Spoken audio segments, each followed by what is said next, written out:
C'est bon?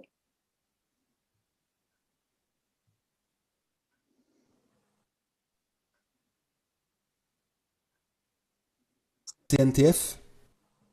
Laisse-moi un peu de place. Je vais t'expliquer. C'est le Conseil national de transition français. Il s'agit d'une transition sans tendance politique, religieuse ou sociale, pour ceux qui ne croient plus aux politiciens ni à leurs belles promesses. La loi de M. Macron, numéro 2017-1510, du 30 octobre 2017, a supprimé les droits de l'homme en France. Sous l'égide du Conseil national de transition de France, organe de droit international déclaré à l'ONU, et seule autorité légitime de France depuis sa proclamation le 18 juin 2015. Le Conseil national de transition est aujourd'hui l'équivalent d'un gouvernement en exil, prêt à se mettre en place, en attente de l'allégeance des forces de l'ordre à l'état de droit. Nous ne pouvons pas laisser la prochaine génération subir la dictature en cours d'établissement. Nos enfants aussi ont le droit de vivre, protégés par des droits de l'homme et du citoyen. Rétablissons la démocratie et restaurons les droits individuels et collectifs. Tous ensemble, reprenons le pouvoir auquel nous avons tous droit.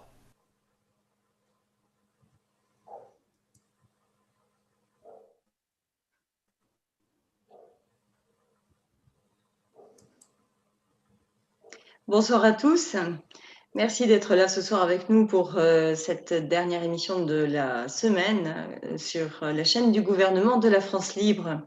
Veuillez nous excuser pour ce grand retard assez important dû à des purs problèmes techniques. Ce soir avec nous, Paul, Philippe, Bernard, Looping, Jérémy, Mohamed qui vont nous faire tout à l'heure un petit point sur l'actualité. Notre invité, monsieur Didier Coalac. Bonsoir monsieur, merci d'être avec nous. Sam, Rosine et Paul et Vincent du 59. Eh bien donc, Jérémy et Mohamed, à vous la parole pour un rapide tour d'horizon d'actualité, comme on aime, je pense.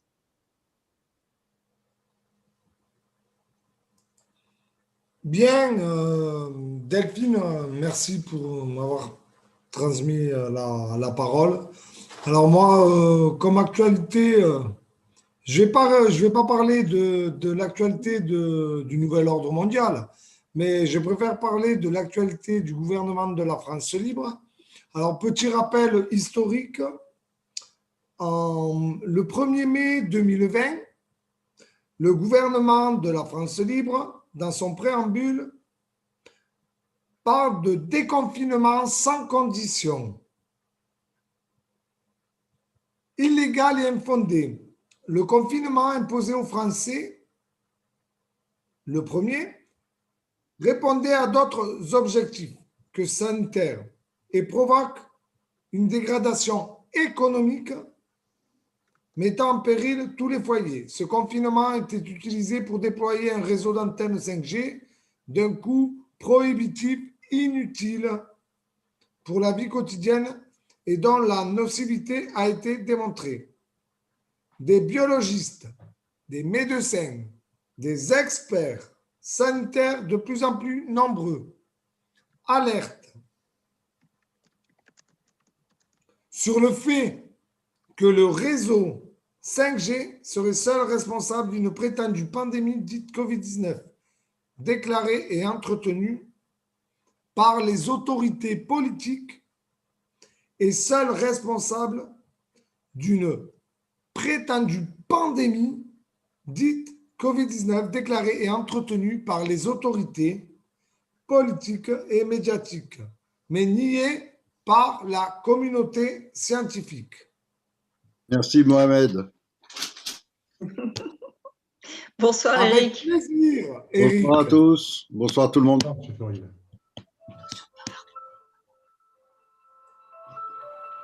Donc Jean-Luc, Philippe, vous avez un invité spécial ce soir. Oui, absolument, Eric, que je vous présente, Monsieur Didier Coala, qui est avec nous, voilà, qui va nous parler de choses tout à fait passionnantes sur les vérités cachées qui ont déjà existé du temps des rois, voilà, et en particulier avec en liaison avec des possibilités de visites extraterrestres, c'est-à-dire venues d'ailleurs, quoi. Voilà. Tout ça étant des hypothèses et des conclusions. De l'époque des rois. Donc ce soir, un sujet vraiment très pointu.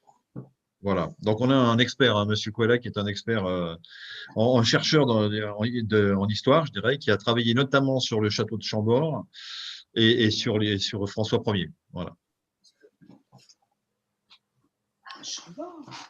Oui, c'est à moi de parler. Ben, Eric, je ne sais pas, excusez-moi. Si vous voulez bien. Si vous voulez bien, parce qu'on a beaucoup à apprendre dans ce domaine-là, parce qu'on est tous passés par l'école classique qui nous a raconté une certaine histoire, dont à fur et à mesure du temps qui passe, on s'aperçoit que beaucoup n'étaient pas tout à fait justes, pour le moins, et que toutes les lumières nouvelles sont les bienvenues. Et a priori, je crois que vous êtes assez réputé pour être l'un de ceux qui ont approfondi ces sujets sur certains domaines. J'ai lu le livre de Gérard de Sède concernant le trésor des Templiers. Je ne sais pas si vous en avez entendu parler, mais c'est assez remarquable et ça m'avait déjà marqué sur ces mensonges de l'histoire. Et ça, c'est quand même un événement assez récent pour être marquant. Et bon, j'aimerais bien qu'un jour ce sujet aussi soit un sujet abordé parce qu'il y a tellement de choses étranges dans son livre qu'on ne peut pas s'empêcher de se demander s'il n'y a quand même pas un fond de vrai extrêmement fort. Eric, je pense.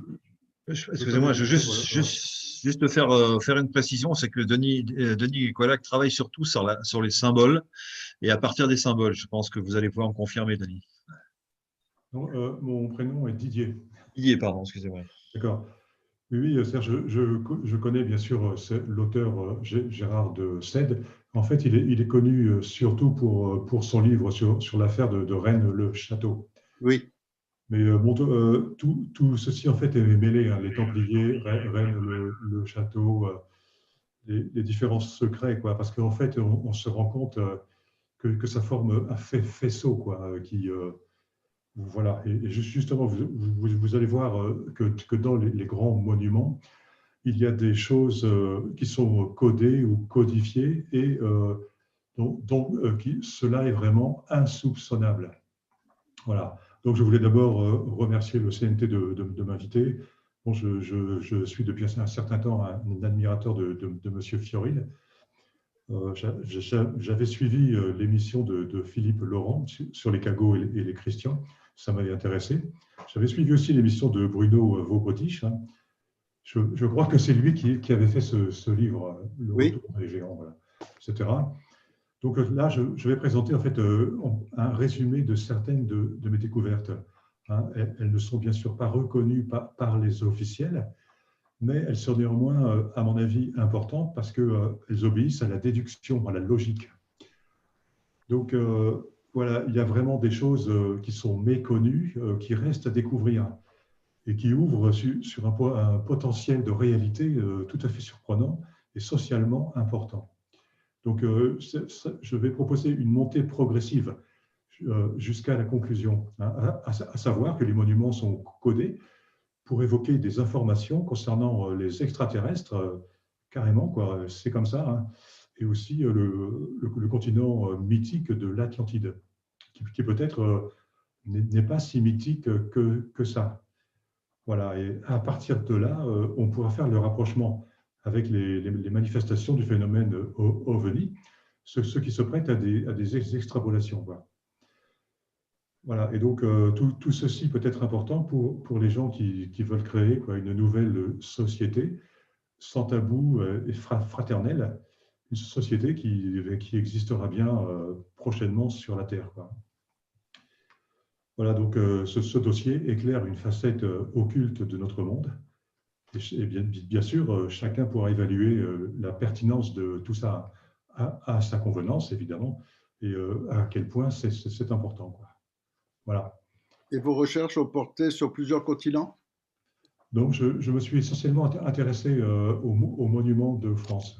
D'accord. Voilà, parce qu'en fait, il est connu justement que la Grande Pyramide comporte des messages ésotériques ou les pyramides méso-américaines. Mais en fait, on méconnaît étrangement le potentiel de la France. Voilà. Et pourtant, il est sûr qu'il y a un potentiel spirituel particulier en France, mais qu'on Et n'arrive pas à définir. la France, en fait, est un pays, oui, c'est-à-dire, je ne vais peut-être pas amener ça au début, mais c'est un pays spécial parce que, justement, il y a ces monuments qui comportent des messages secrets et ça recèle, la France recèle quelque chose d'important qui, en principe, devrait sortir dans le futur, quoi.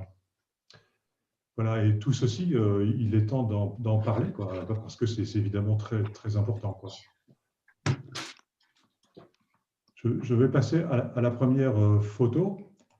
Vous la voyez là? Non, il Pas faut que encore. vous partagiez votre écran. Ah ouais, parce que là c'est marqué écran partagé. C'est ça, vous cliquez dessus et vous choisissez sur votre ordinateur Ah oui, le... d'accord, oui, je l'avais déjà fait et il a désactivé. Ouais, d'accord. Alors ici, partagé. Voilà. Oui, Là c'est bon. Tout le monde voit l'image? oui, Oui. centrez-le un peu D'accord. plus. Là, on le voit un peu de côté. Je sais pas, je n'ai pas compris. Elle n'est pas tout à fait centrée, elle est un petit peu décalée sur le côté. Ah d'accord, je ne sais pas pourquoi. Alors, ouais. Là, ici, non? Oh, Oui, c'est très bien, on voit très bien, il n'y a pas de souci. D'accord. Voilà, là, c'est oui, mieux. très bien, parfait. Non, Ne mais bougez plus. en fait, je me suis beaucoup intéressé au château de Chambord. Hein, et bon, parce que j'ai commencé mes recherches il y a environ 30 ans. Et j'ai mis à jour des choses que personne n'avait vues avant. Et donc, par exemple, vous êtes dans. Bon, je vais aller assez vite là, parce que je veux dire, je ne vais pas m'attarder, parce qu'en fait, on est aux prises avec un véritable décodage qui a ses lois, sa complexité, sa sophistication. Donc, bon, ici, on peut voir ce qu'on appelle une console. Ah, c'est une pierre en architecture qui porte quelque chose. Et il est intéressant. Bon, il y en a uniquement à Chambord, probablement des centaines. Et dans la France entière, alors là, il y en a sûrement des centaines de milliers. On peut voir en fait le dessin comme un parchemin ou une feuille de papier qui Oui, est partiellement roulée et en même temps déroulée. Bon, comme si on nous disait, tiens, il y a quelque chose qui pourrait être écrit dessus. Mais on ne peut pas lire ce qui est dessus parce qu'il y a une feuille végétale, une feuille d'acanthe, qui recouvre un éventuel texte. Voilà. Et, en bas, tout en bas du motif, vous pouvez voir que ça prend la forme de deux vases. Comme si on voulait nous dire le document pourrait être caché dans des vases. Voilà. Donc vous en avez aussi, ici on le voit à Azay-le-Rideau, un château connu. Vous voyez, les lignes sont suggérées, quoi, parce que sur le texte, il y a des lignes stylisées. C'est-à-dire que la royauté, les grands du royaume, on peut dire aussi les dignitaires de l'Église aussi, hein, qui étaient concernés, ils nous disent, eh bien, nous avons des informations, un savoir secret, que nous codons dans les monuments. Voilà. À ce stade-là, on ne sait pas ce que c'est. Ici, on a encore un exemplaire à Versailles. Donc c'est pareil, à Versailles, vous en avez des centaines de consoles. Et toujours ce document qui est apparent et mystérieux. Il est intéressant de voir, là c'est au Palais du Louvre, sur des colonnes, au sommet des colonnes, le document roulé se retrouve cette fois-ci, il est comme s'il bouchait en fait l'orifice de la colonne. Et en moyen français, une colonne, ça pouvait se dire une puits. Donc, on a un petit peu l'image d'un puits creusé dans le sol qui contiendrait justement des documents en question. Vous voyez? C'est-à-dire que toutes ces formes n'ont pas été conçues comme ça au hasard. Elles ont été élaborées pour que des messages soient contenus. Voilà. Donc, excusez-moi, je résume, hein, parce qu'on pourrait en parler, on pourrait s'étaler beaucoup plus. Ici, c'est à Notre-Dame de la Chapelle, à Bruxelles.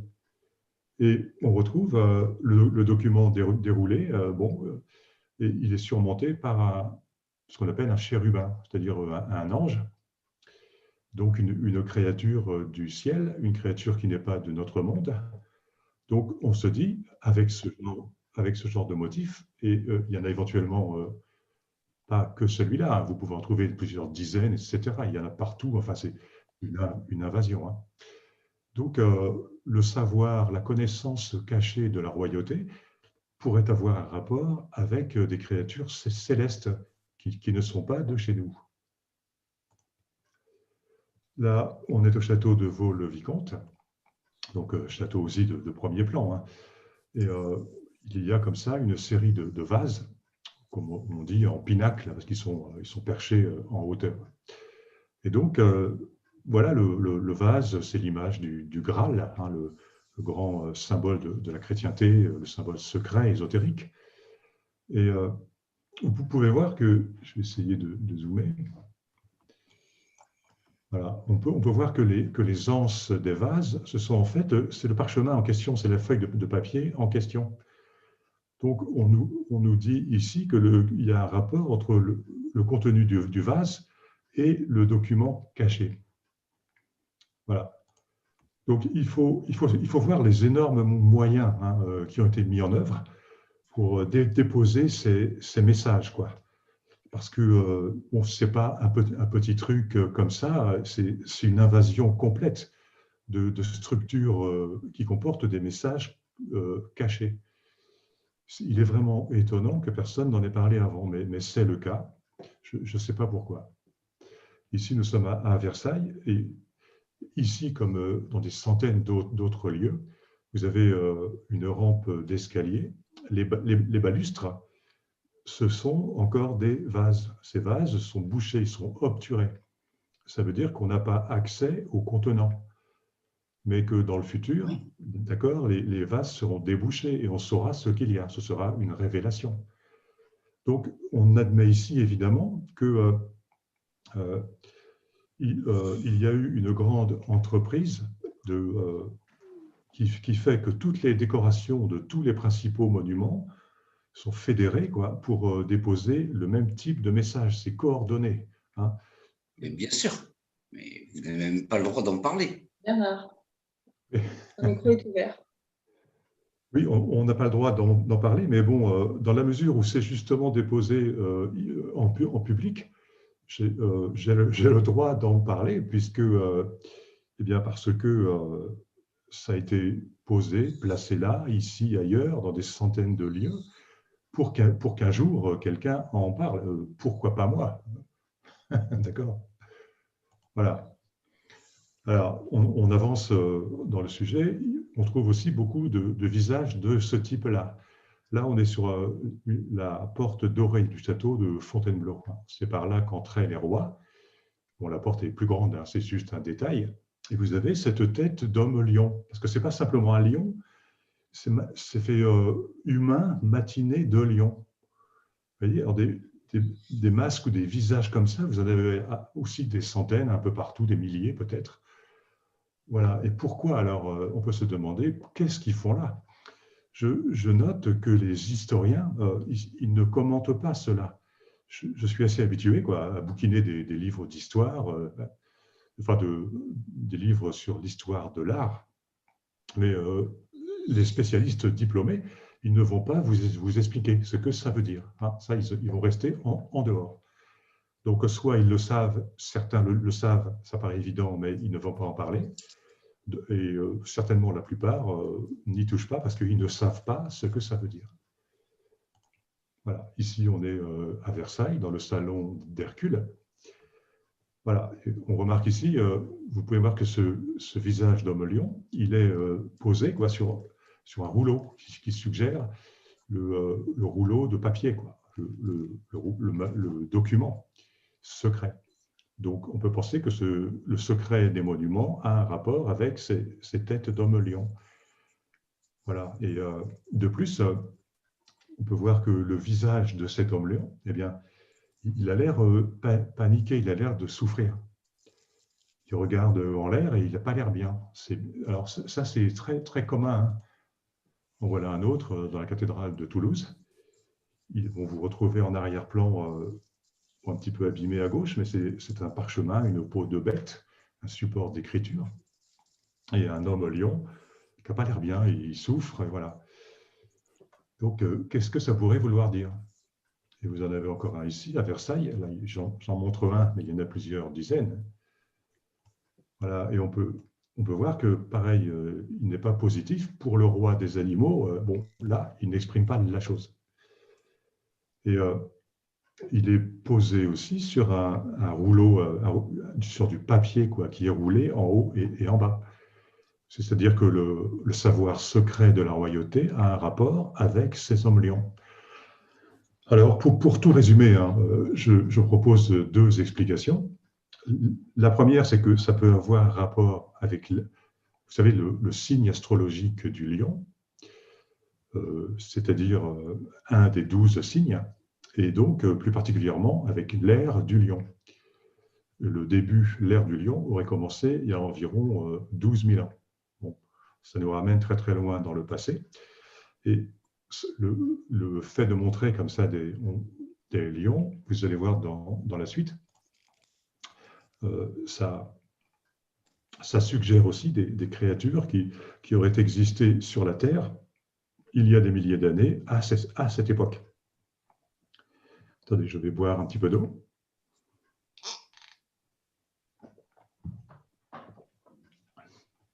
Parce que n'oublions pas que dans la mythologie égyptienne, il y a plusieurs divinités à tête de lion, notamment la déesse Sekhmet, qui a un corps humain et une tête de lion. Vous avez, dans l'Empire romain, il y avait le dieu Mitra, qui était parfois représenté avec une tête de lion.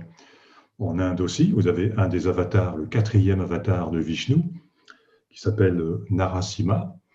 Eh bien, c'était un humain à tête de lion. Bon, à partir de là, moi qui ne suis pas diplômé en histoire, qui suis un esprit libre, qui n'ai pas de compte à rendre au système, je me dis, peut-être qu'on a vu sur la Terre des créatures léonines comme ça, intelligentes, qui ont existé, qui par exemple sont descendues du ciel et ont vécu, ont interagi avec l'espèce humaine. C'était juste avant que le déluge ne rétame tout, quoi. Donc vous voyez ici, celui-ci, il a des ailes comme une divinité. Il est adossé, on va dire, sur un parchemin déroulé. Hein. Bon, voilà. Vous avez encore celui-ci à Versailles, dans les jardins. Vous retrouvez le parchemin, la tête de lion, et vous retrouvez le marteau de porte. Hein. C'est-à-dire, à l'époque, les sonnettes électriques n'existaient pas. Donc, si vous imaginez, pour en taper à la porte et manifester votre présence, vous prenez le marteau de porte et vous faites toc, toc, toc. Bon, c'est la porte du lion, c'est la porte des secrets de l'ère du lion. Voilà. Vous en avez encore à Versailles sur un vase. Donc, le rapport entre un vase est un objet qui contient quelque chose, il contient les secrets du lion. Il y en a des comme ça, c'est une série, j'en montre un, mais il y en a plein, hein, évidemment. Voilà. Et là où on passe à la vitesse supérieure, c'est quand ce lion, cet homme lion, il est représenté en entier, quoi. Il n'y a plus simplement le visage, il y a carrément le corps aussi. Ça fait un humanoïde à tête de lion. Alors, les chrétiens, là c'est la cathédrale de Strasbourg. Les catholiques, ils vont dire, oui, mais non, c'est l'évangéliste Marc. Ouais, et puis donc, il nous montre, évidemment, son évangile, l'évangile qu'il a écrit. Bon, mais je ne vois pas pourquoi l'évangéliste aurait eu une tête de lion, quoi. C'est quand même... Par contre, ça peut tout à fait être un extraterrestre qui a vraiment existé il y a des millénaires sur la Terre, qui existe encore aujourd'hui, et qui propose un document, qui propose une connaissance à l'humanité, en tout cas aux initiés qui sont au courant. Vous avez celui-ci à Abbeville. Vous voyez, un humanoïde à tête animale. Alors, il faut voir que c'est classique, hein, en ufologie. Il y a des gens, des quidam qui ont vu comme ça, et ils ne s'y attendaient pas. Et d'un seul coup, ils ont vu un être animalisé, quoi, plus ou moins, alors, avec fourrure ou avec une tête bizarre ou avec des oreilles pointues. à côté de vaisseaux, à côté du vaisseau qui émanait de la lumière. Voilà. Et quand les extraterrestres se sont découverts, se sont vus, ils remontent rapidement dans son vaisseau et l'engin décolle. Voilà, ce sont des choses qui existent, même si TF1 n'en parle pas, quoi. Voilà, vous avez celui-là à Brou. Vous voyez, ça fait encore un lion avec une tête humaine.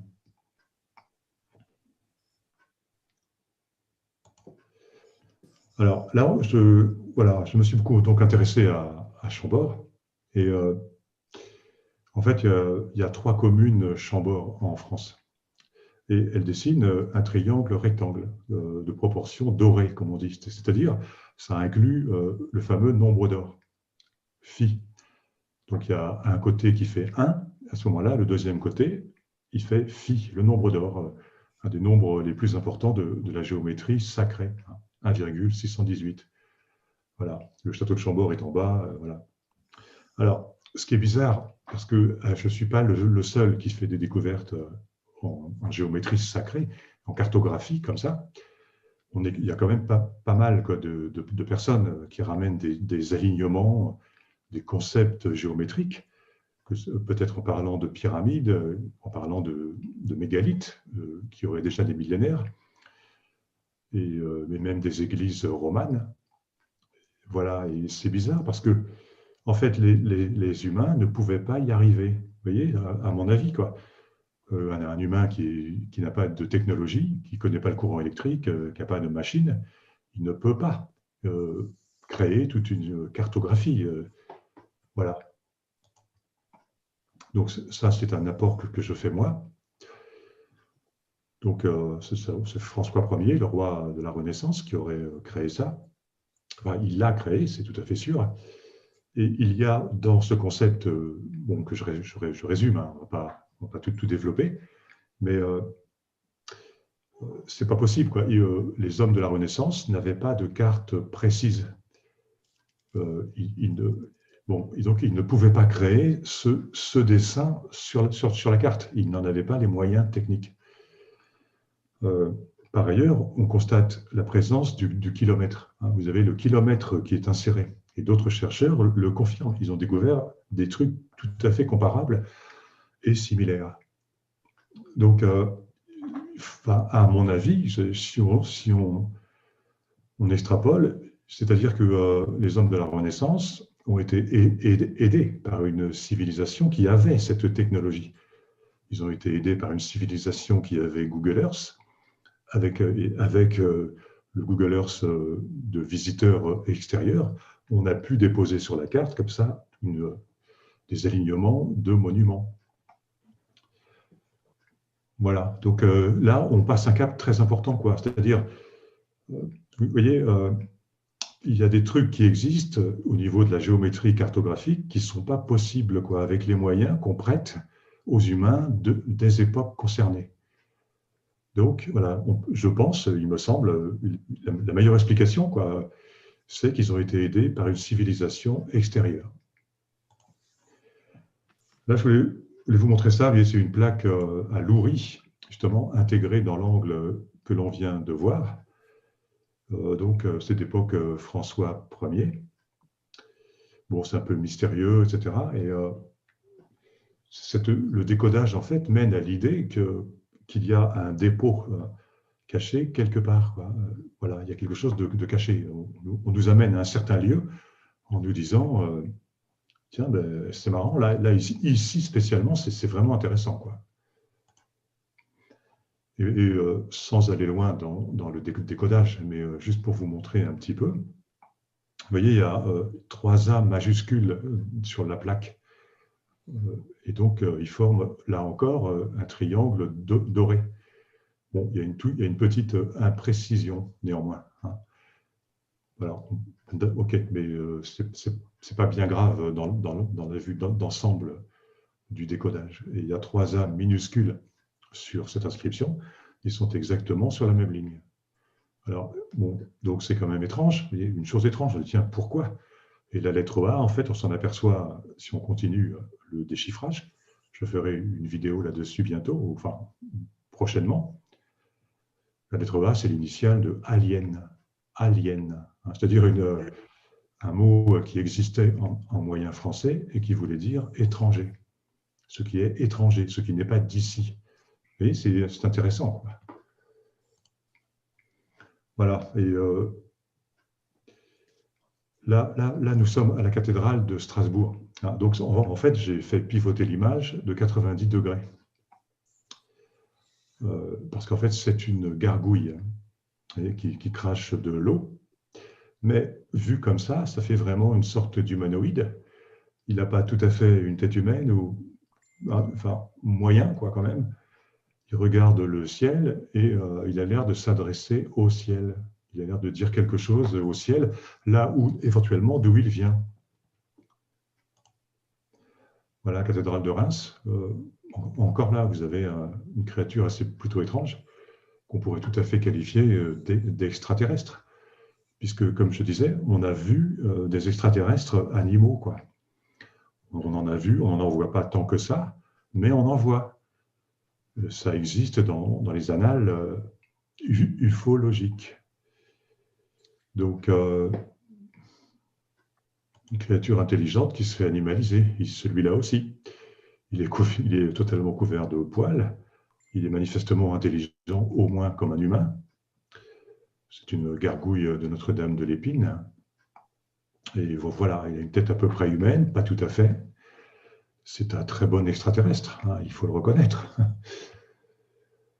Voilà, donc à la cathédrale de Reims, vous avez aussi, lui c'est un Atlante, dans sa fonction architecturale, un Atlante. Et donc il a sa crête sur la tête, il est humanoïde mais pas humain, on pourrait croire un reptilien, hein, une des catégories d'extraterrestres qui est connue. Pareil, dans le registre spécialisé, quoi. Un reptilien. Donc, mais déposé en sculpture il y a des siècles. Donc il se peut que les créatures que certains voient aujourd'hui, comme ci ou comme ça, existaient déjà il y a des siècles et étaient en contact avec certaines personnes, avec en tout cas les bâtisseurs des monuments, il y a quelques siècles ou des siècles. Et alors ici, voilà, c'est à Amiens. C'est pareil, quoi, ça fait un humanoïde à tête de chien. On a vu des hommes-chiens, ça s'est vu, le dogman, l'homme-chien, certaines personnes ont vu, il est voilà, un extraterrestre, on va dire, avec un museau à côté de son engin, du vaisseau qui est posé à côté. Voilà, quoi. Alors, bon, un catholique, il me dirait, mais non, c'est un démon. C'est un démon, voilà, donc, qui va... oui, si on veut. Mais je pense que à la fois, c'est un démon, et en même temps, ça cache quelque chose d'autre. C'est le principe du codage. Vous dites deux choses en même temps. Vous montrez un truc, vous dites, ben voilà, l'explication, c'est celle-là. Mais plus profondément, en regardant sous un angle particulier, en ayant les clés de décodage, alors vous percevez tout à fait autre chose. Et tout à fait rationnellement, quoi. En voici encore un, plutôt étrange, à Abbeville. Voilà. Et ici, nous sommes encore à Amiens, cathédrale d'Amiens. Vous avez un homme à tête de chien, de bête, qui est à genoux et qui regarde le ciel, il s'adresse au ciel, voilà, quoi. Tout à fait comme s'il nous disait, eh bien oui, je suis un extraterrestre, quoi, et je viens d'en haut, je viens du ciel. Voilà. Donc c'est également sinon une gargouille, hein. Là, évidemment, j'ai mis la photo dans une orientation particulière. J'imagine que vous suivez Jean-Pierre Petit. Oui, je connais ce qu'il fait. Ok. Voilà, et donc ici, à la cathédrale de Bourges, vous avez encore des espèces d'humanoïdes comme ça, vous voyez, ils font comme en posture de méditation, de yoga. Ils n'ont pas vraiment des têtes humaines, pas vraiment de singes. Vous voyez, c'est plutôt étrange. Enfin, moi, si je me trompe et que ce n'est pas la bonne hypothèse, alors qu'est-ce que ça veut dire, quoi, qu'on me dise ce que c'est? Mais en fait, personne ne propose d'explication. Voilà. Voici encore deux, toujours à Amiens. Alors, c'est intéressant parce que ça fait un peu des monstres, quoi, par rapport à notre critère humain de beauté, d'esthétique. Et le mot monstre en moyen français, ça voulait dire, ça désignait une chose prodigieuse, une chose incroyable. C'est-à-dire que voilà, tout ceci cache quelque chose d'extraordinaire. Évidemment, parce qu'on ne va pas coder quoi, quelque chose de banal, ça n'aurait aucun sens. On ne va pas déposer des messages secrets pour dire, oui, la maîtresse de Louis XIV, vous voyez, c'est une machine très importante. Ben, évidemment, non. Ça va forcément parler d'un secret tout à fait extraordinaire, quoi. Et donc, la présence, par exemple, de créatures qui viennent d'un autre monde, ou qui ne viennent pas de la Terre, et puis là, voilà, là, on est à la hauteur du propos, avec tous ces monuments codés, toutes ces sculptures énigmatiques à double sens. Voilà, vous avez celui-ci, Notre-Dame de Paris. Ça a été fait par le fameux restaurateur du 19e siècle, Viollet-le-Duc. Vous voyez, une sorte de reptilien aussi. Alors, c'est un démon, bah, si vous voulez, c'est un démon, alors bon, mais on n'est pas beaucoup plus avancé. Moi, je dirais que c'est un extraterrestre. Vous avez celui-là aussi à Notre-Dame de Paris, encore. Et on peut penser que cet humanoïde à tête bizarre, et justement, les extraterrestres, souvent, ont des têtes bizarres. Les gens, les centaines de personnes en France qui les ont vus, qui en ont vu, ils ont vu des petites créatures, 2 jambes, 2 bras, vous voyez, et une tête qui est grosso modo humaine, avec 2 yeux, le nez, la bouche, mais ce n'est pas tout à fait humain, quoi. C'est quand même un petit peu déformé et tout ça. Donc celui-ci, ben voilà, et il doit être un homme volant, puisqu'il est à côté d'un aigle, qui est un animal volant. Voilà. À Versailles encore, voilà, vous avez une sorte d'homme crapaud. En fait, il y a toute une histoire de mythologie, mais ça fait aussi, pourquoi pas, un reptilien, hein, une sorte d'humain à tête de reptile. Voilà, créé à l'époque de Louis XIV. Alors, celui-là est particulièrement intéressant, la cathédrale de Reims, parce que voilà, on voit un homme oiseau, quoi. Il porte le casque, la cotte de maille, et ses jambes aussi, ses pieds sont cuirassés. Or, il y a quelques années, il est arrivé à Aravilliers, une petite localité de France. Quelqu'un a vu un vaisseau, ils étaient plusieurs, il y a plusieurs témoins qui ont plus ou moins vu. Le principal témoin a vu un vaisseau de 40 mètres de diamètre. Il s'est retrouvé dans le vaisseau sans savoir comment. Et là, il a vu une créature gallinacée. Il disait qu'il y avait une tête d'aigle et des pattes très caractéristiques des oiseaux. Et il a entendu qu'on lui disait nous sommes la police de l'espace, nous sommes les militaires de l'espace. Bon, alors on peut rire en position, mais qu'est-ce que c'est que ça, n'importe quoi. Bon, mais c'est finalement pas une réaction très, très intelligente, quoi. Voilà, et donc lui, sur la statue, effectivement, il a l'air d'appartenir à la police, puisqu'il est cuirassé, quoi, il est armé, et en même temps oiseau, quoi, voilà. Alors vous avez celui-là, à Reims, oui, ça fait vraiment E.T., téléphone maison, voilà, ça fait vraiment un humanoïde, voilà, quoi, qui met d'une espèce vraiment différente, qui n'existe pas sur la Terre. Ou alors quoi, qu'est-ce que ça pourrait vouloir dire, quoi, franchement. Donc voilà, peut-être que à mon avis, donc les grands monuments ont été bâtis avec collaboration dans les coulisses de la société, avec la collaboration d'entités qui venaient d'une autre planète ou d'une autre galaxie. Voilà. Mais ces êtres-là tiennent à rester cachés. Alors, je ne vais pas m'étendre trop sur Jésus et tout ça. C'est juste en passant, là, vous avez Jésus qui revient, quoi. Et donc, sur sa tête, vous avez l'auréole s'est transformée en soucoupe volante. Et ça fait vraiment métallique, voilà. Et il a les pieds posés aussi sur un disque. Évidemment, la principale forme d'OVNI, une des principales, c'est vraiment lenticulaire ou discoïdal.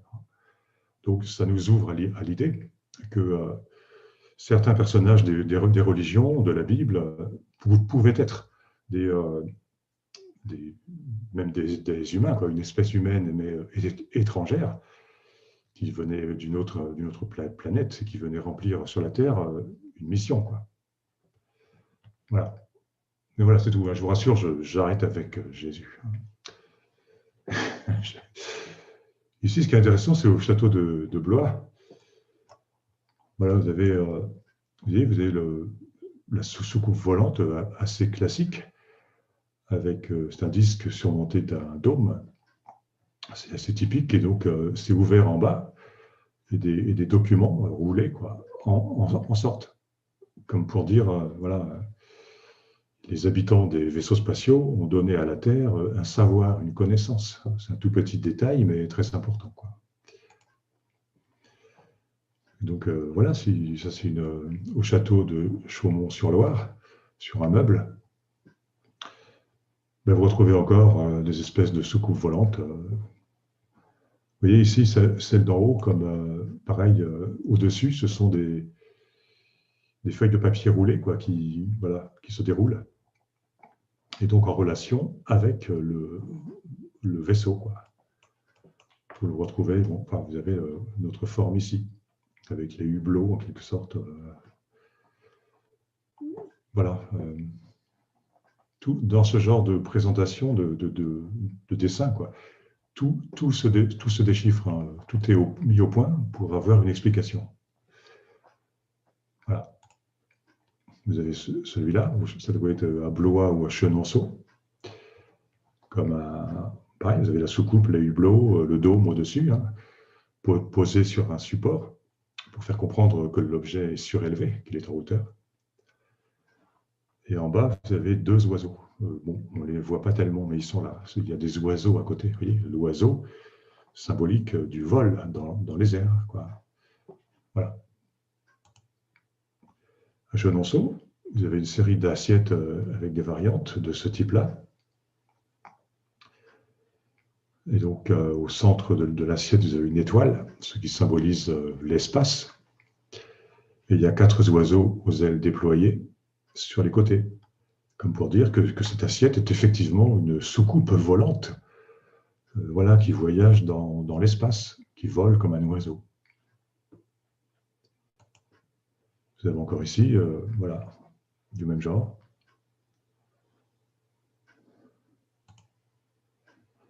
Et à Chenonceau, on retrouve ces créatures à tête de chien, avec des ailes. Ils ont les pattes posées, pareil, sur une soucoupe, hein. La patte, il faut bien comprendre que c'est l'organe du déplacement. C'est l'organe qui permet de se mouvoir pour un animal. Donc on peut penser que voilà, il voyage aussi dans la soucoupe. Mais tout ça, ça peut se comprendre comme une fantaisie du sculpteur. Bon, c'est marrant, ça n'a aucun sens, c'est complètement futile, voilà. Mais vous avez à l'intérieur un truc super important qui est caché.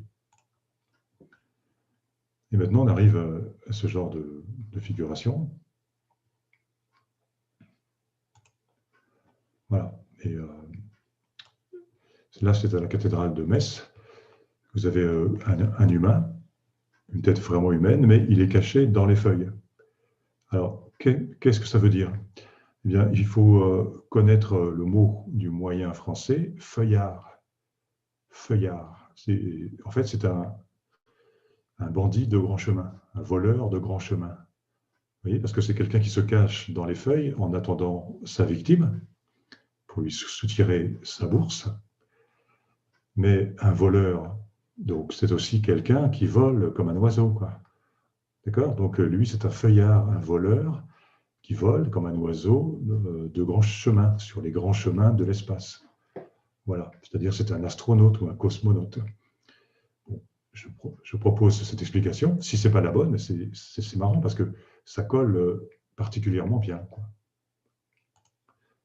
Vous avez celui-là, à côté, avec des sortes de tuyaux respiratoires. Voilà, un visage humain caché dans les feuilles, quoi. Un feuillard. C'est bien fait, quoi. Mais rien n'empêche d'y voir une créature, une divinité de la nature, hein, si on préfère. Mais bon, à partir de là, ça ne nous mène pas plus loin. Au château de Waron, c'est celui-ci, qui serait donc un extraterrestre, hein, en langage clair, quoi. Et donc, lui aussi, il est posé sur un rouleau. Vous avez le rouleau derrière, voilà, la connaissance cachée concerne les hommes qui volent dans l'espace. Voilà.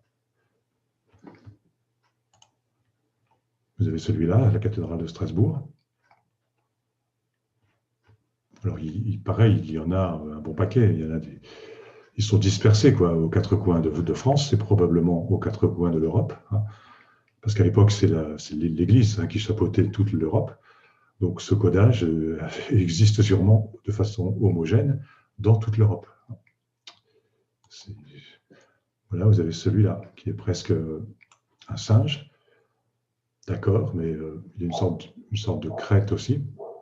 Et il est caché derrière une feuille, comme un voleur qui attend le client. Et donc, un voleur, comme un voleur qui vole dans un aéronef. Voilà. Là, c'est dans la galerie François Ier du château de Fontainebleau.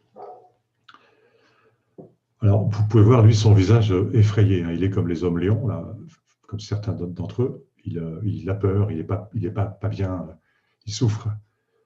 Parce qu'en fait, il vit à une époque où le déluge va arriver. Il vit dans le cycle précédent de civilisation, avant notre humanité, qui aurait été complètement rétamée par une grande catastrophe. Voilà. Bon, je passe les détails, c'est un feuillard aussi, quoi, etc. Alors, tout ceci est bien fait, hein. C'est très... Les codeurs sur eux sont vraiment des petits malins, quoi. Et là, on retrouve sur la colonne du Congrès de Bruxelles, vous avez un homme lion, hein. Donc c'est un dieu, un ange, hein. Il vole, voilà. Son visage, en fait, il doit souffrir. Si on pouvait mieux faire le point et tout, bon, voilà, il est souffrant comme d'habitude. C'est pas normal pour un lion, hein. Et donc son corps est couvert de feuilles d'acanthe, en l'occurrence. Donc parce que c'est un feuillard, voilà. C'est un lion qui vole dans l'espace, quoi, avec ses ailes. Voilà, c'est un voleur. Alors c'est important, les conclusions de tout ça, ça va très très loin. Ça veut dire qu'il existe dans la société, il a existé des initiés, hein, qui connaissaient ce genre de créatures, d'une façon ou d'une autre. Au minimum, qui avaient des archives les concernant. Mais on peut vraiment penser à des contacts directs, qui expliquent la pose de certains monuments en des points très précis sur la carte. Voilà. Vous avez ici quelque chose du même genre. Vous avez encore c'est un Waron. Voilà, ici vous avez la figuration d'un ange qui n'est pas heureux, hein. En architecture, souvent, les visages ne sont pas heureux, hein. Il y a peu de gens, peu de personnages qui rigolent, qui sont contents. La plupart, ils ont un air terne, maussade, voilà. Parce qu'en fait, ça se réfère au chapitre 6 de la Genèse, hein, ou au livre d'Enoch 1. Les fils des dieux sont descendus sur la terre et ont eu des enfants avec les femmes de la terre. Ils ont vécu sur la terre. Donc, ils étaient compatibles au niveau de la génétique, forcément, pour pouvoir avoir des enfants. Mais finalement, tout a déraillé sur la terre et Dieu, finalement, les a punis en envoyant le déluge. Voilà. Donc, la royauté, l'Église, connaissait des trucs très importants concernant cette époque où des extraterrestres vivaient parmi nous. Voilà, c'est là qu'ils veulent en venir. Ici, c'est encore une église de la ville de Troyes. Voilà, vous avez une femme complètement souffrante et tout. Et voilà, c'est pareil, elle vit à l'époque où le déluge va arriver. Elle est coincée sur la terre, mais voilà, punie par ceux qui sont restés en haut. Elle ne peut pas s'échapper. Donc, elle va voir la destruction, sa propre destruction. Et donc, elle nous montre ses cheveux. Le verbe « chevet » voulait dire en finir, achever, voilà, etc. Bon, voilà. Lui, c'est pareil, c'est la même église, il y en a toute une série du même genre. Et voilà, il n'a pas l'air très très joyeux. Hein. Donc voilà. En fait, ce sont des gargouilles, hein, évidemment, encore une fois, que je présente après un pivotement de 90 degrés. Donc voilà, dans la chapelle du château de Villers-Cotterêts, château royal de François Ier, eh bien, vous avez des angelots comme ça qui, en fait, c'est pareil, ils ont l'air un petit peu souffrants et tout. Et pourquoi portent-ils comme ça en pendentif enfin, des bouquets? Parce qu'il existait à l'époque l'expression faire bouquet. Ça voulait dire faire subir une contrainte, une humiliation. Donc voilà, les anges sont ceux qui sont descendus sur la terre, mais finalement, ça se termine très très mal. Donc, ils sont faits bouquets. Voilà. Et c'est comme ça se déchiffre avec le vocabulaire. Bon, vous avez ce genre de tête, il y en a je sais pas, plusieurs dizaines à Versailles. Bon, vous voyez, pareil, c'est un humain un peu bizarre, qui est pas un petit peu inquiétant, voilà quoi. Qui s'est trouvé aussi sur la Terre il y a 12 000 ans. Enfin, j'évalue les 12 000 ans en raccord avec les hommes lions. Donc voilà. Et ici, Louis XIV avait dit je veux beaucoup d'enfants. Dans la décoration de Versailles, je veux de l'enfance partout. Donc en fait, effectivement, il y a d'innombrables statues d'enfants. Mais le plus souvent, ils ne rigolent pas, quoi. Ils rigolent pas. Vous voyez qu'ils sont assis, ceux-là, sur le fameux motif de la feuille de papier roulée à ses deux extrémités. D'accord ? Voilà, c'est-à-dire le raccord entre ces enfants, les fils des dieux, et la documentation cachée, le savoir caché qui existe, et que le roi, évidemment, connaissait. Il était un initié. Les initiés connaissaient. Bon, voilà, je passe les détails, parce qu'on pourrait en passer un quart d'heure. Dans la galerie des glaces, à Versailles, voilà, vous avez des armes et des enfants. Donc, ce n'est pas normal, puisque un enfant est innocent, en principe. Pourquoi baignerait-il dans un environnement d'armes antiques, en plus? Eh bien, parce que, justement, quand ces fils des dieux extraterrestres ont vécu sur la Terre, la violence a gangréné la Terre. Et voilà, tout le monde, on va dire, est devenu violent, quoi. Il y a eu de la violence. Donc, des êtres qui, au départ, auraient dû être innocents et purs, en fait, ne l'ont pas été, quoi. Voilà, c'est ça. Et vous pouvez voir que, pareil, je ne sais pas si vous voyez la souris, mais ici, il a le pied sur un rouleau, quoi. C'est la symbolisation encore d'un rouleau de papier qui se déroule sur la droite. Voilà. Celui-ci, c'est dans je crois, le salon de Mars à Versailles. Carrément, c'est un petit enfant guerrier, quoi. Vous voyez, c'est la dépravation règne sur la terre, la décadence. Même les enfants sont violents, quoi. Il est ailé comme c'est un ange, hein, c'est une créature qui vient du ciel. Il devrait être pur, mais il se livre à la violence. Voilà. Et donc, il surélève son bouclier avec un oiseau, un aigle, aux deux ailes déployées. Dans le passé, quand on voyait un ovni, on disait tiens, dans le ciel, j'ai vu un bouclier volant. On ne disait pas une soucoupe, on disait un bouclier, ou alors un chapeau. Voilà. Donc, je crois que ce bouclier est le symbole d'un vaisseau spatial dans lequel voyage l'enfant qui est venu se dégénérer sur la Terre, conformément au texte de la Genèse 6, les premiers versets, et du livre d'Enoch 1. textes sur lesquels s'appuient les bâtisseurs. Ils s'y appuient à fond. Voilà. Ici, essentiellement, donc là, je ne vais pas parler non plus éternellement. J'avais calculé pour que ça dure 1 heure. C'est le temps qu'on m'avait laissé. On va arriver au bout. Hein. Voilà, là, vous avez encore vous avez le chapeau ici qui est là, le chapeau volant. Hein. Bon, je passe sur la guirlande, ce serait intéressant, mais les enfants, vous voyez, tiennent des cornes d'abondance, comme une corne animale, avec dedans des fruits. Voilà, c'est le symbole de la richesse inépuisable.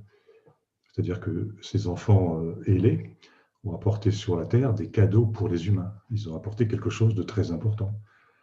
Et ce quelque chose, évidemment, les bâtisseurs de Versailles, ils le connaissaient, ils le savaient très bien. Ils le connaissaient à fond. Voilà. Et donc, la grande catastrophe qui est arrivée il y a 12 000 ans, voilà, là, vous avez le dieu Pan. C'est au Louvre. Il n'a pas l'air joyeux une fois de plus. Il a l'air vraiment de voir un truc qui ne lui fait pas plaisir, qui le décontenance complètement. Et vous avez celui-là aussi. Hein, c'est l'homme bouc, le dieu Pan, le dieu grec du tout, avec des oreilles de bouc. Et pourquoi en est-il ainsi? Eh bien, ça se réfère à l'Antiquité. Hein. On peut penser que la mythologie grecque, elle vient d'un passé lointain de millénaires en arrière, d'événements de personnages qui ont vraiment existé, voilà, qui ont vécu sur la Terre. Peut-être qu'ils descendaient du ciel. Et voilà, dans le passé, on connaissait l'expression « le grand Pan est mort ». C'est une sorte de proverbe qui voulait dire « ah, attention, on arrive à la fin de la civilisation ». Vous voyez, le grand Pan est mort. Alors lui, voilà, il fait le mort. Voilà,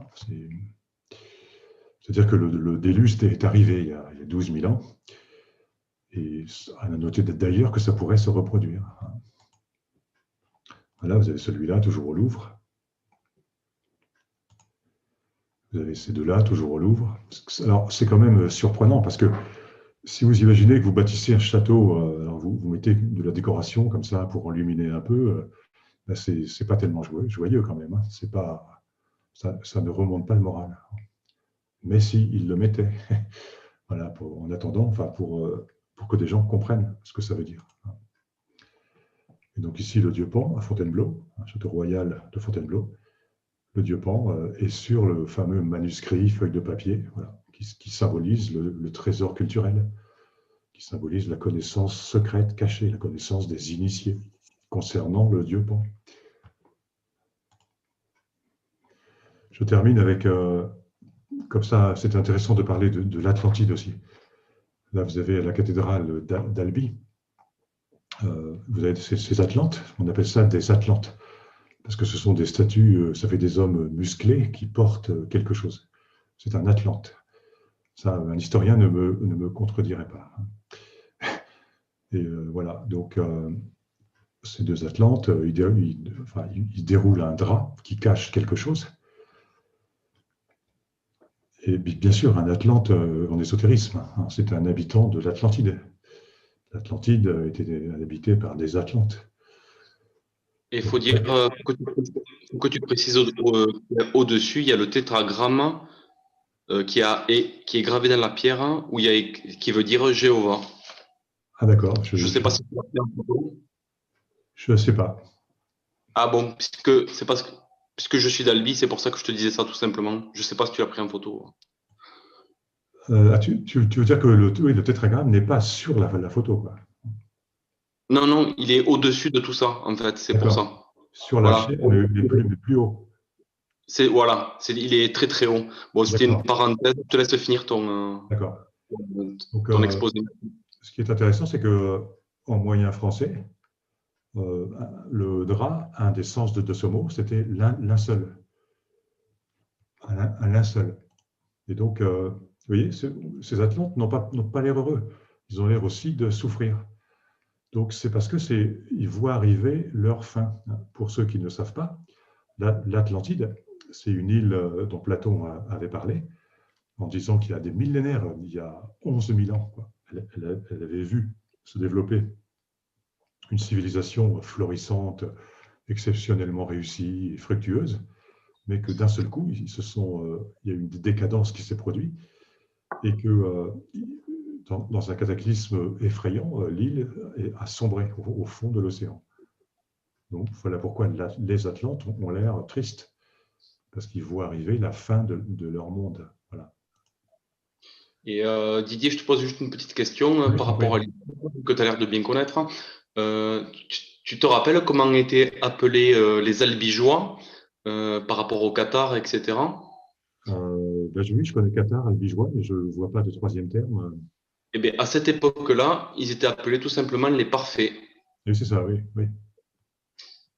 Voilà, parce Oui, qu'apparemment, à cette époque-là, ils avaient une éthique qui était très, très, on va dire, pure au niveau de leurs actions et au niveau de leur morale. Il faut savoir que c'était des gens qui partaient dans les campagnes, etc. C'était des gens qui priaient, mais qui ne, par exemple, qui ne prenaient pas de drogue, qui ne buvaient pas, etc. Voilà. Donc voilà, c'était juste pour rajouter un petit truc à l'histoire. D'accord, ok. Oui, oui, parce que tu veux dire que la ville d'Albis, c'est la région. C'est ça, non? Non, peu importe. Bon. Et ici, nous sommes dans la cathédrale de Rodez. Et voilà, la chair est encore portée par un Atlante. Donc, subliminalement, un habitant de l'Atlantide. Alors, voilà, et donc de chaque côté, à droite et à gauche, vous voyez encore la feuille de papier qui est symbolisée, qui se déroule et enroulée en haut et en bas, pour nous indiquer que ceux qui conçoivent, qui créent ces monuments, ils ont des informations très importantes sur l'Atlantide. Donc, eux, ils ne considèrent pas que c'est un mythe, ils considèrent que c'est une réalité. Alors, donc, cet Atlante ici, il a les yeux bandés.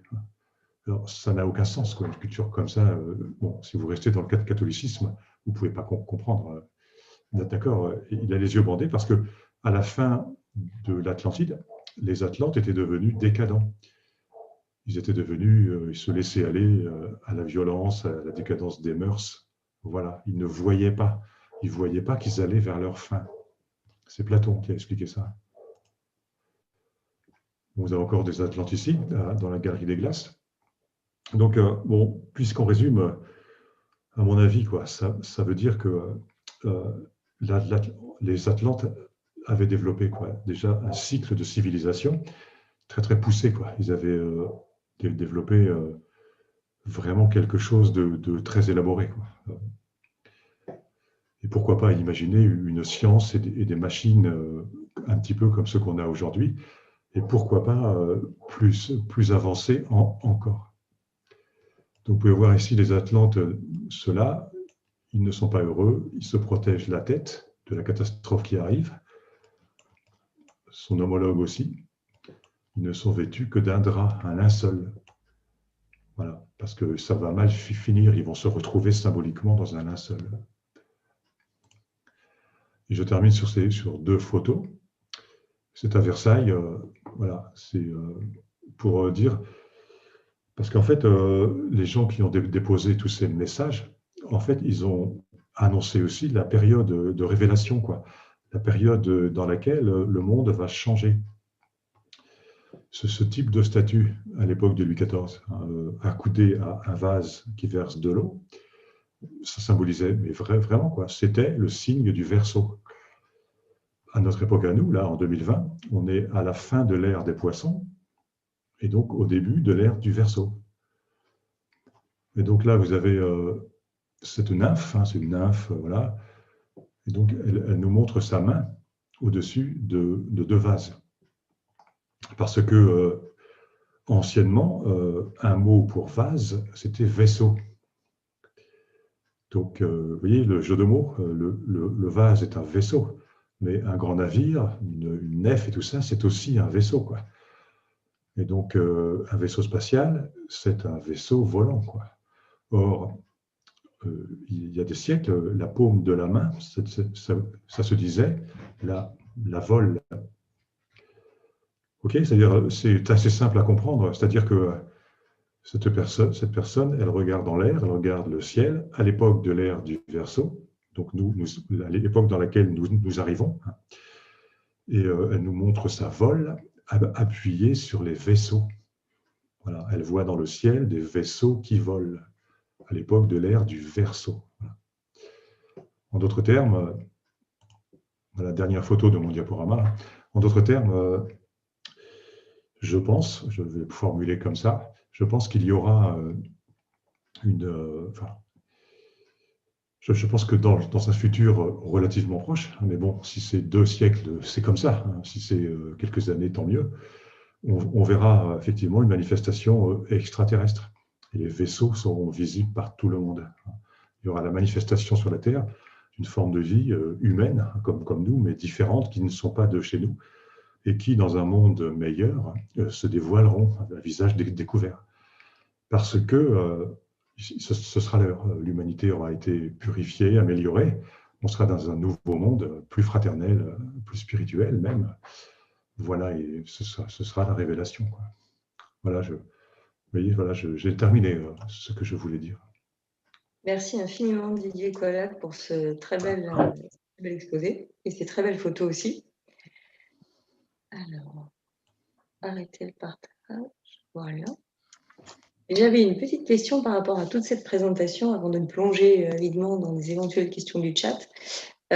Pourquoi quand même, dans toutes ces représentations, le message finalement reste quand même un message de douleur ou de difficulté ou de... Oui, franchement, une des raisons, quoi. J'ai mon chien là qui gratte à la fenêtre. Voilà, ça y est, le bruit est arrêté. C'est parce que dans la philosophie ancienne, comme Platon, même chez les Mayas, les Aztèques, et je pense aussi en Chine et en Inde, en fait, il y a déjà eu avant nous des humanités. Mais elles se terminent dans des catastrophes, quoi. Voilà. Donc l'Atlantide en est un exemple. Elle s'est terminée brutalement en 24 heures, quoi, d'après Platon, le philosophe grec. Et aujourd'hui, c'est vrai qu'on n'est pas à l'abri non plus à l'heure où les glaces des pôles fondent, hein, les glaces fondent. C'est vachement grave, hein. C'est pareil, personne n'en parle comme s'il ne se passait rien. Mais en fait, les pôles nord et sud sont en train de fondre. Dans 50 ans, il n'y en aura plus. Voilà, on pourrait craindre que les pôles basculent, quoi. Voilà, donc le fait de représenter aussi des personnages qui ne sont pas bien, qui souffrent, c'est un moyen de poser une question, quoi. C'est une façon de dire, mais alors, étonnez-vous, quoi. Étonnez-vous justement qu'on n'ait pas représenté quelque chose de plus banal et de plus joyeux, quoi. D'accord. Merci. Ben de rien.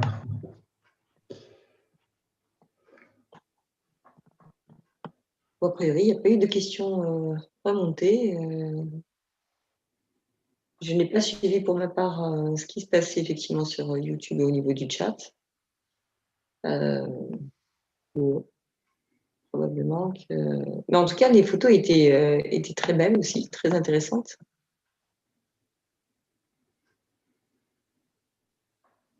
Est-ce que dans la salle Zoom, nous avons ici des personnes qui souhaitent poser des questions à M. Coillac? Oui. Oui. Oui, merci pour cette recherche. Et vous avez des opinions sur ce que vous avez découvert. Ce sont des déductions et des opinions. Je voudrais faire appel à celle-ci pour vous. À quoi faut-il s'attendre, d'après vous, dans ces révélations qui nous sont cachées derrière des parchemins qui signalent la connaissance venue d'ailleurs? À quoi faut-il s'attendre? Soit est-ce que c'est l'avertissement d'une future catastrophe, ou est-ce que c'est plutôt des choses qui sont de l'ordre de la sagesse et qui nous donnent la solution pour ne plus subir des catastrophes? Franchement, j'ai bien l'impression en fait que dans tous ces messages, il y a l'annonce d'une catastrophe qui était prévue. À partir de là, est-ce que nous pouvons éviter cela, on va dire, avec des bonnes pensées, un comportement juste, avec le pouvoir des émotions quoi, et des pensées sur la matière, pourquoi pas, à mon avis. Et ce que je voulais dire, c'est parce que les implications de tout ça, quoi, pour des gens qui veulent changer le cours de la société, quoi, justement pour accéder à quelque chose de plus généreux, de plus fraternel. Donc il y a manifestement dans la marge de la société, il y a un microcosme quoi, de gens qui sont en contact, vous voyez, avec des gens extérieurs qui ont déposé des messages dans les monuments. Donc ça continue très certainement aujourd'hui, hein, c'est pas fini, ça continue. Donc c'est intéressant quoi, si on accepte de s'intéresser à ça. C'est-à-dire que personne n'en parle, mais les monuments témoignent qu'il y a quelque chose quoi, qui est quand même étrange et bizarre. Voilà. Est-ce que la chrétienté a contribué à cacher toutes ces observations volontairement ou à les crypter? Voilà. Oui, c'est-à-dire, voilà, alors je pense que il est bizarre quoi, que l'Église se soit prêtée à ce codage, tout en dont pourtant elle ne voulait pas, parce qu'elle n'a pas dit verbalement, tiens, nous codons nos monuments. Enfin, c'est-à-dire qu'il y avait deux comportements, quoi. On déposait les messages et en fait, on se conduisait pas souvent assez mal, mais ça ne semblait pas représenter un problème. Donc, je pense que ce sont ces étrangers quoi, qui exigeaient que les monuments soient codés. Ils disaient, les monuments seront codés, vous allez le faire. Vous n'avez pas le choix. Donc, l'Église, la royauté le faisait. Voilà. Je pense que c'est la seule explication qui répond en fait à la situation. Et d'après vous, est-ce que des lignées qui auraient été mélangées autrefois entre des êtres venus d'ailleurs, lançons-nous, et des lignées royales, sont-elles potentiellement les descendants de ces êtres venus d'ailleurs, et respectant à la fois un secret et garantie du pouvoir ad vitam aeternam, quoi, pour le reste du temps, y compris les temps d'aujourd'hui, j'ai envie de dire. Est-ce que c'est ça qu'il s'agit? Il est difficile en fait de savoir exactement ce qui se passe dans le monde des initiés, dans la marche. Ils partagent entre eux certains secrets de façon immémoriale, mais il est clair que puisque des textes disent que certains extraterrestres quoi, sont descendus sur la Terre, ont eu des enfants avec des humains, oui, ça a modifié l'ADN, quoi. Ça a modifié durablement l'ADN sur la Terre. Et donc, tout ceci, ça va vers une finalité. Hein. La finalité, c'est qu'un jour, ces êtres cachés se manifestent sur la place publique et disent, voilà, maintenant, vous êtes mûrs, vous êtes sortis de l'enfance, vous, les terriens, et vous êtes capable de supporter un contact direct, quoi, et public. Voilà. Donc, en fait, je pense qu'à partir d'un certain moment, dont je ne connais pas la date exacte, il y aura une divulgation quoi, d'extraterrestres quoi, sur la Terre. Alors, nous sommes plusieurs au CNT sans se concerter à penser que ce moment n'est pas si éloigné que ça, que ces moments-là, parce qu'il y aura plusieurs moments. Et bien sûr, ces révélations feront partie du jeu, à condition que l'élévation des êtres humains soit suffisante. Oui, c'est ça. Pour ça, quoi. Voilà. Oui, mais donc, voilà, quoi, justement, la question, c'est comment une humanité actuellement qui vit dans le désordre, en plus, la façon dont le monde est dirigé, en politique, mais aussi bien je veux dire, au niveau industriel, au niveau du cinéma, des programmes télé, ça ne rend pas tellement service finalement à la maturation de l'humain, quoi, à son bien-être, à son élévation. Hein. Donc, on peut se demander ce qui va arriver pour qu'on arrive finalement à une régénération de l'humain, quoi. Voilà. Et c'est là où on peut que souhaiter que le CNT arrive à un résultat concluant, quoi. pour améliorer les choses. Ok. Je vous ai présenté comme un chercheur en histoire. Vous avez peut-être une meilleure définition à donner de vous-même, Didier? Surtout, là, je suis un autodidacte. C'est-à-dire, si j'avais été un diplômé en ceci, en cela, en préhistoire, en histoire, en n'importe quoi, j'aurais été prisonnier quoi, de ma discipline. Mes confrères m'auraient encadré. J'aurais su que je ne devais pas dépasser certaines limites, que je ne devais pas changer ma discipline, quoi, que je devais suivre droit, marcher droit. Mais là, justement, j'ai envie de dire, je peux dire n'importe quoi. Et voilà, il n'y a personne qui me bloque. Donc, je suis un autodidacte libre. De mon point de vue, vous ne pouvez pas dire n'importe quoi, car vous seriez tout seul à l'entendre. Vous dites des choses intéressantes qui sonnent, qui résonnent dans le cœur, qui font qu'on s'intéresse à ce que vous faites et ce que vous dites. Donc, tout est pesé, tout est jaugé, quoi. Merci pour ça. D'accord, merci. Jérémy, tu voulais rajouter un dernier mot?